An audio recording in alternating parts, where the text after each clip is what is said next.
Hello everyone, welcome back to my YouTube channel. আজি আহিছিল গুৱাহাটী দাদাৰ ৰিসেপশন পাৰ্টিত জানি বিয়া মানে খোৱালৱা আহিয়ে চালো যে ষ্টাৰ্টাৰত বহুত আইটেম আছে ইপিনে চাব পাৰিছে ফ্ৰেঞ্চ ফ্ৰাই ভেজ পকোৰা লগতে আছিলে ফুচকাও খাই ললো জানেই তো ফুচকা আমাৰ ছোৱালী মানুহৰ বহুত ফেভৰেট তাৰ লগত আছিলে জুচ আছিলে দহি বড়া এই সব খাই উঠি আমি গলো আইসক্ৰীম কৰ্নাৰ এইপিনে আমি আইসক্ৰীম লৈ লৈছো মই আৰু মোৰ ভন্টি আইসক্ৰীম এনজয় কৰিলো অলপ পিছত আমি গলো মেইন কোৰ্সত আছিল আজি সালাড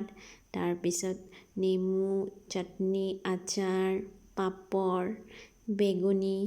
বহুত আইটেম আছিল পুৰি আছিল লগতে নান প্লেন ৰাইস পোলাও দাল মখনি ভেজিছ এটা আছিলে স্পেশাল আলু দম চাব পাৰিছে মটৰ পনীৰ ইপিনে আছিলে ৰসগোল্লা ফিশ কাৰী মটন কাৰী বহুত আইটেম আছিলে খাই পিনে আজি ভিডিঅ'টো ইয়াতে শেষ কৰিবলৈ ভাবিলো আজিলৈ ইমানে থ্যাংক ইউ ফৰ